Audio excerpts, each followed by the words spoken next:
நின்னுக்கிறாங்க. நான் இப்படி நிக்கிறேன். டே வந்து அவங்க என்ன ரெஸ்பான்ஸே பண்ணல. நானா சொன்னேன் இங்க ஆள் பேசல 100% சத்தியமா சொல்றேன். இவர் வந்து நண்பர்கள் அனைவருக்கும் வணக்கம். இன்னைக்கான ப்ரோமோ வந்துருச்சு. இந்த ப்ரோமோல என்னெல்லாம் நடந்தது அப்படின்றத பத்தி தான் இந்த வீடியோல நம்ம டிஸ்கஸ் பண்ண போறோம். அதுக்கு முன்னாடி இந்த வீடியோக்கு ஒரு லைக் போடுங்க. ரெக்வஸ்டா தான் இந்த விஷயத்தை கேட்கிறேன். நீங்க லைக் போட்டீங்கன்னு வச்சுக்கோங்களேன், இந்த வீடியோ புஷ் ஆகிறதுக்கு கொஞ்சம் ஹெல்ப்ஃபுல்லா இருக்கும். அதனால தயவு செஞ்சு இந்த ஹெல்ப்பை மட்டும் பண்ணுங்க. லைக் போடாம இருக்கவங்க ஒரு லைக்கை போட்டு கண்டினியூ பண்ணுங்க. இன்னும் சப்ஸ்கிரைப் பண்ணாம இருக்கீங்கன்னா நம்ம சேனலை சப்ஸ்கிரைப் பண்ணி வச்சுக்கோங்க. ஆக்சுவலா சாண்ட்ராக்கும் கனிக்கும் நடுவுல ஒரு பனிப்போர் போயிட்டு இருக்கு. ரெண்டு பேருமே பேசிக்கிறதே கிடையாது. அதாவது கனி சின்னதா சொன்னாலுமே இவங்க கோச்சுக்கிறாங்க, இவங்க ஏதாவது பண்ணாங்கன்னா கனி கோச்சுக்கிறாங்க, மாத்தி மாத்தி அழலாம் செஞ்சாங்க. இவங்க ரெண்டு பேருக்குள்ள ஏதோ ஒரு பிரச்சனையை வந்து கானா வினோத் சால்வ் பண்றதுக்கு ட்ரை பண்றாரு போல. இப்ப கானா வினோத்துக்கும் சாண்ட்ராக்கும் ஒரு பிரச்சனை ஆரம்பிச்சிருச்சு. எதுக்காக கானா வினோத் இந்த விஷயத்தை அமித் கிட்ட எக்ஸ்பிளைன் பண்றாருன்னு தெரியலங்க. ஏன்னா வந்து என்ன கான்டெக்ட்னே தெளிவா புரியல.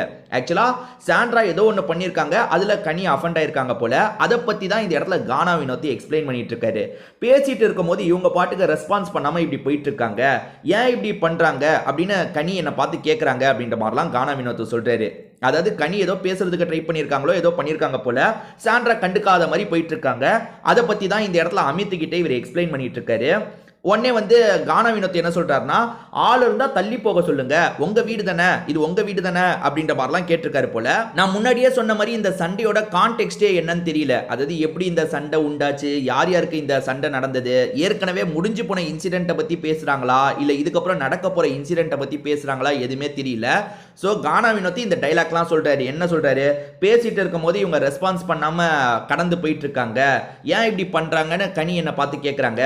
அதே மாதிரி ஆள் இருந்தா தள்ளி போக சொல்லுங்க, இது உங்க வீடு தானேன்றது இவர் வந்து இந்த ப்ரோமோல வந்து இவர் சொல்ற ஸ்டேட்மெண்ட் யாருக்கு சொல்றாரு, எதை மீன் பண்ணி சொல்றாருன்றது தெளிவா தெரியல. ஆனா இதுக்கப்புறம் பேசினது தான் விஷயம்.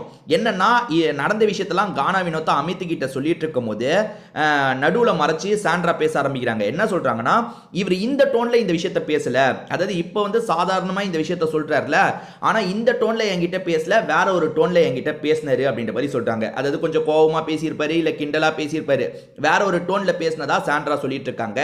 அப்ப கானா வினோத் இருக்காரு பாத்தீங்களா, இல்ல நான் இப்படி தான் பேசினேன், இங்க நிறைய கேமராஸ் இருக்கு, இதை தாண்டி வந்து சாட்சியம் இருக்காங்க, இந்த இன்சிடென்ட்டை நேர்ல பார்த்தா சாட்சியம் இருக்காங்க, அவங்கள வேணா கேட்டுக்கோங்கன்ற மாதிரி கானா வினோத் சொல்றாரு. கானா வினோத் எல்லாத்துக்கும் இந்த கேமராவை கொண்டு வந்துருவாருங்க, ஃபுட்டேஜை செக் பண்ணுங்க, பிக் பாஸ் கிட்ட கேளுங்கன்னு சொல்லுவார்ல, அந்த மாதிரி என்ன சொல்றாருன்னா, கேமரால எல்லாமே பதிவாயிருக்கும், அதே மாதிரி அங்க நிறைய சாட்சிகளும் இருக்காங்கன்னு அமித்தை பார்த்த மாதிரி சொல்லிட்டு இருக்காரு.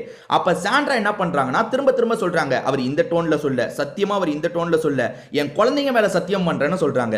எப்பா இந்த பிக் பாஸ் வீட்டுக்கு வந்தவங்க அங்க விக்ரம் என்னடான்னா அம்மா மேல சத்தியம், அம்மா மேல சத்தியம்னு இது வரைக்கும் அம்மா மேல ஒரு 50 சத்தியம் பண்ணியிருப்பாருங்க. ஏன்டா சத்தியம்னு மட்டும் சொல்லுங்கடா, அது ஏன்டா வந்து அம்மா மேல சத்தியம், குழந்தை மேல சத்தியம், இவங்க பாருங்க இப்ப குழந்தை மேல சத்தியம்ன்றாங்க.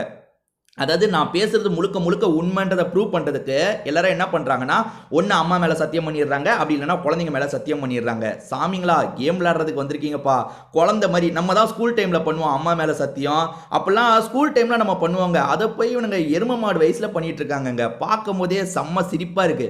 அதே மாதிரி இன்னொன்று உங்களுக்கு கண்டிப்பா சொல்லணும், இதை நீங்க ஃபீல் பண்றீங்களா இல்லையான்னு சொல்லுங்க, ஏன்னா நான் ஃபீல் பண்றேன், அதனால தான் சொல்றேன். இப்போ எப்படி இருக்குன்னா, சாண்ட்ராக்கு எதிராக ஒரு நெகட்டிவ் பிஆரே நடக்கிற மாதிரி எனக்கு தோணுதுங்க. அதாவது வந்து பாசிட்டிவ் பிஆர் நீங்க பார்த்துருப்பீங்க, அதாவது ஒருத்தரை பூஸ்ட் பண்றதுக்கான விஷயத்தை பண்ணுவீங்க, அந்த மாதிரி சாண்ட்ராக்கு நெகட்டிவ் பிஆர், வேற யாரோட ஆளோ சாண்ட்ராவை போட்டு தொடர்ச்சியா அடிச்சிட்டு இருக்க மாதிரி எனக்கு தோணுது. ஏன்னா வாரன்னாலே அடிப்போன்ற மாதிரிலாம் சாண்ட்ராவை அடிக்கிறாங்க. சாண்ட்ரா தப்பு பண்றாங்க இல்ல, நாங்க போட்டு அடிச்சுக்கிட்டே தான் இருப்போம். ஏன்னா சாண்ட்ரா நேற்று டாஸ்க்லாம் அவங்க வேலையை கரெக்டாக தான் பண்ணாங்க, டான்ஸ் ஆடுற வேலையை கரெக்டாக தானே பண்ணாங்க. இருந்தாலுமே சாண்ட்ராவை எப்ப பாரு அடிச்சுக்கிட்டே இருக்காங்க ஒரு குரூப். அது திட்டமிட்டு அடிக்கிறது தெரியுதுங்க. இப்ப பார்வதியை வந்து ட்விட்டர்ல எல்லாருமே போட்டு பொலன்னு பொழப்பாங்க, ஆனா அதெல்லாம் வந்து நெகட்டிவ் பிஆர்னு நான் சொல்ல மாட்டேன். ஏன்னா பார்வதி பண்றது நிறைய பேருக்கு உண்மையிலேயே பிடிக்கல, அதனால பார்வதி எது பண்ணாலும் கோவப்பட்டு அடிக்கிறாங்க. அது வந்து நெகட்டிவ் பிஆர் கிடையாது, பிளான் பண்ணி அடிக்கிறது கிடையாது. பார்வதி பண்றது இயல்பா பிடிக்கலன்னு அடிக்கிறாங்க, ஆனா சாண்ட்ரா அதை வந்து இயல்பா அடிக்கிறத தாண்டி நெகட்டிவ் பிஆராவும் நிறைய நடக்குது. என்னன்னா ஒரே மாதிரி டேக் போடுறது, ஒரே மாதிரி சென்டென்ஸ் நிறைய பேர் போடுறது. அதாவது வந்து இப்போ வந்து ஒருத்தர் ஒரு கருத்தை சொல்றாங்கன்னு வைங்களேன், சாண்ட்ரா இப்படி ரொம்ப ஒஸ்டா ஒரு கேம் ஆடுறாங்கன்னு ஒரு கருத்தை சொல்றாங்கன்னா, அது ஒரு 10 ஐடி கிட்ட போஸ்ட் பண்றாங்கன்னா நெகட்டிவ் பிஆர் நடக்குதுன்னு அர்த்தம். கண்டிப்பா சாண்ட்ராக்கு எதிராக நெகட்டிவ் பிஆரே நடக்குது. அவங்கள காலி பண்றதுக்கு ஒரு டீமே வேலை செய்யற மாதிரி தான் எனக்கு தெரியுது. ஸோ சொல்லணும்னு நினைச்சா அதனால தான் சொல்றேன். இந்த வீடியோவை பத்தி உங்களுக்கு ஏதாவது கருத்து இருந்தாலும் கண்டிப்பா சொல்லுங்க.